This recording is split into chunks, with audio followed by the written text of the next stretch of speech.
جیسا کہ آج کل آپ خبروں میں دیکھ رہے ہیں، اسرائیل اور پیلسٹائن کی نئی جنگ کا ایک زمانہ ہے۔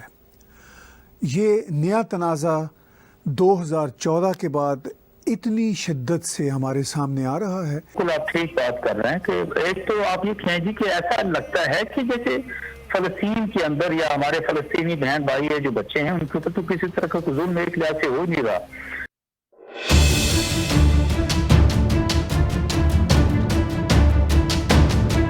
جیسا کہ آج کل آپ خبروں میں دیکھ رہے ہیں، اسرائیل اور پیلسٹائن کی نئی جنگ کا ایک زمانہ ہے۔ یہ نیا تنازع 2014 کے بعد اتنی شدت سے ہمارے سامنے آ رہا ہے۔ دنیا کے بہت سارے لوگ یہ بھی کہتے ہیں کہ جب تک اسرائیل پیلسٹائن کا مسئلہ حل نہیں ہوتا، دنیا میں امن قائم نہیں ہو سکتا۔ یہ واقعی ہی ایک اہم بات ہے کہ کیا اسرائیل پیلسٹائن تنازع دنیا کے امن کی راہ میں واقعی ہی اتنی بڑی رکاوٹ ہے؟ ابھی حال ہی میں UN نے ایک ایمرجنسی اجلاس بلایا اور اس میں بھی دنیا کے 50 ملکوں نے اس پر بات چیت کی، لیکن یہ تنازع اب اسرائیل اور پیلسٹائن کی حد تک ہی نہیں، پوری دنیا تک پھیل چکا ہے۔ آج کی گلوبل دنیا میں دنیا بھر کی قومیں پوری دنیا میں رہتی ہیں، خاص طور پر جب ہم ویسٹرن ورلڈ میں رہتے ہیں تو اس میں بھی یہ سارے کا سارا بیگج جو ہے وہ آ چکا ہے۔ ہمارے ٹورانٹو میں پروٹیسٹ ہو رہے ہیں، اسرائیل کے جو حامی لوگ ہیں وہ کار ریلیاں نکال رہے ہیں، اور جو فلسطین کے حامی لوگ ہیں وہ بھی یہاں پر پروٹیسٹ کر رہے ہیں، اور بہت زیادہ غل غبارہ ہو رہا ہے۔ ادھر مسلم دنیا میں بھی اس حوالے سے بات چیت ہو رہی ہے کہ کس طرح فلسطین کی مدد کی جائے، لیکن اس میں سب سے پیش جو ملک ہے وہ پاکستان ہے، اس لیے کہ پاکستان کی اپنی جو پالیٹکس ہے اور جو پاکستان کے حالات ہیں وہ بہت ہی ڈاماڈول رہتے ہیں۔ اس صورتحال میں پاکستان کے حکمرانوں کی یہ خواہش ہوتی ہے کہ کسی باہر کے ایشو کو اٹھایا جائے، اور تاکہ ان کی اپنی پبلک کنزمپشن ہو اور ان کے اندر کے جو مسائل ہیں اس پہ بات چیت نہ ہو۔ اسرائیل اور فلسطین کی جب بھی پاکستان کے کانٹیکس میں بات ہوتی ہے تو وہ اس کو مسئلہ کشمیر کے ساتھ جوڑتے ہیں، اور ان کا یہ کہنا ہوتا ہے کہ اسرائیل نے ناجائز طور پر فلسطین کی زمین پر قبضہ کیا ہے۔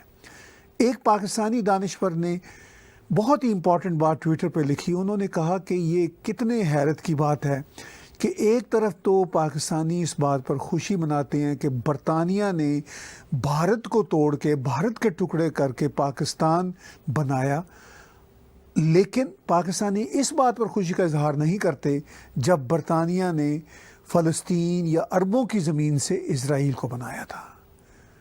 اسی سلسلہ میں bbcurdu.com میں ایک بہت ہی اچھا آرٹیکل، انٹرسٹنگ آرٹیکل وسعت اللہ جان نے لکھا، اور جس کا ٹائٹل کچھ اس طرح کا تھا۔ انہوں نے کہا کہ اسرائیل کم از کم منافق نہیں ہے۔ یہ جو ہیڈ لائن تھی یہ اپنے طور پر بہت امپورٹنٹ تھی۔ ان کے آرٹیکل کا یہی نٹشل تھا کہ اسرائیل جو کرتا ہے وہ طے کر کے کرتا ہے، اور وہ اپنی پالیسیز میں بالکل فرم ہے، ان کو پتہ ہے کیا کرنا ہے۔ مسلمان کنٹریز جو ہیں وہ اسرائیل کے خلاف بات چیت تو کرتے ہیں، لیکن عملی طور پر نہ تو وہ کچھ کر سکتے ہیں، اور نہ ہی ان میں کچھ کرنے کی خواہش ہوتی ہے، اور نہ ہی صلاحیت ہے۔ سوال یہ ہے کہ مسلمان ملکوں کو کیا کرنا چاہیے؟ کیا اسرائیل کے خلاف ایک جنگ لڑیں؟ اس طرح کی جنگ تو انہوں نے 60s میں بھی لڑی تھی، جو سبھی کے سبھی کنٹریز ہار گئے تھے۔ آج کی جو دنیا ہے اس میں مسلمان کنٹریز نے یہ طے کر لیا کہ وہ اسرائیل کے ساتھ جنگ نہیں لڑ سکتے۔ اس وقت کا جو فلسطین اسرائیل تنازع ہے وہ واقعی ہی بہت انٹرسٹنگ ہے۔ میں یہ سوچتا ہوں کہ اگر آج فرض کریں صدر ٹرمپ کی دوبارہ سے حکومت بنی ہوتی تو شاید امریکہ کے لیفٹ کے لوگ اور ڈیموکریٹ کے لوگ اسرائیل کی زیادہ مذمت کرتے، مگر چونکہ ایسا نہیں ہے، آج ڈیموکریٹ کی، لبرل کی حکومت ہے، تو وہ بھی اسرائیل کا ہی ساتھ دے رہے ہیں۔ یہ الگ بات ہے کہ ڈیموکریٹ میں سے کچھ کانگریس وومن جیسے الہان عمر یا رشیدہ طالب، اس طرح کے جو لوگ ہیں وہ اپنی ہی حکومت की इजरायली पॉलिसियों के ख़िलाफ़ बोल रहे हैं, लेकिन उससे कोई फ़र्क नहीं पड़ेगा। आज की दुनिया में जहाद की बात सुनने के लिए कोई भी तैयार नहीं है। ऑस्ट्रेलिया से अमेरिका तक कोई भी जहाद का नैरेटिव सुनने के लिए तैयार नहीं है, और वो लोग समझते हैं कि ये इंतहाई बेमानी कॉज है। इसलिए हमास की जो भी टेररिस्ट एक्टिविटीज़ हैं या जहादाना जो उनका एक रवैया है, वो अब दुनिया मानने के लिए या उसको ज़रा सी भी जगह देने के लिए तैयार नहीं है। बिल्कुल आप ठीक बात कर रहे हैं कि एक तो आप ये कहें जी कि ऐसा लगता है कि जैसे फलस्तीन के अंदर या हमारे फलस्तीनी बहन भाई है जो बच्चे हैं उनके ऊपर तो किसी तरह का जुल्म एक लिहाज से हो नहीं रहा। आप यकीन मानिए आज 11वां दिन है और 11 दिनों के अंदर जो वहां पर शहादतें हैं वो 220 से ऊपर चली गई और 63 बच्चे उसके अंदर एक लिहाज से शामिल हैं। आप और देखें कि दूसरी तरफ पूरे यूरोप के अंदर आपको बिल्कुल आपको फील होता है कि ह्यूमन राइट्स के ऑर्गेनाइजेशंस, लोग, जनरल पब्लिक, उनको ये कंसर्न है, वो रोड्स के ऊपर आ रहे हैं। यहाँ पर आपको ना सिर्फ ये कि पाकिस्तान में कुछ शहरों के अंदर कुछ मुजाहरे हुए, पर नेचुरली उनकी वो इंटेंसिटी की मुझे नजर नहीं आई। बाकी अगर दूसरे अरब ममालिक की बात करते हैं, इस्लामी ममालिक का जिस तरीके से आपने तस्करा किया, बिल्कुल वो चीज जो उनको अपना वेट पलड़े में डालना चाहिए था फलस्तीनियों के, मुझे इस दफा लगा कि नहीं, बिल्कुल एक और तरह की सूरत हाल में आपको बताऊं नजर आई। ये तो आप कह सकते हैं OIC का इजलास हुआ है ना, एज इट वाज एक्सपेक्टेड कि जी हाँ उन्होंने उसको कंडेम किया, ये खत्म करें सारा जिस तरीके से भी है। बट इससे हट के मेरा ख्याल है हमें देखने की जरूरत है कि इस वक्त जो सिचुएशन के अंदर विदिन हमास और के साथ आप इजरायली डिफेंस फोर्सेस की बेंजामिन नेतन्याहू की बात करते हैं, आप यकीन मानिए कि ये एक बहुत आप फील करें कि यहाँ बहुत सारे इसमें जो प्लेयर्स हैं वो खेल रहे हैं और अपना अपना हिस्सा डाल रहे हैं और अपनी अपनी वेटेज और वैल्यू को इंक्रीज कर रहे हैं। यही नेतन्याहू था, आज से 2-3 हफ्ते पहले की बात है, he was under such a pressure with in his own country, और इवन वहां की जो अपोजिशन थी इजराइल की, वो उसके खिलाफ तो तहरीक अदम एतमाद लेने जा रही थी। इनकी इंक्वायरी चल रही थी, इनकी करप्शन की, इनकी मिसेज, इनकी बेगम जो उसकी करप्शन की, और ऑल ऑफ अ सडन ये इसने हर चीज को प्रोलॉन्ग किया और आज वो अपोजिशन कहती थी कि नहीं हम तो नेतन्याहू के साथ बैठने को और निगोशिएशंस करने को तैयार हैं।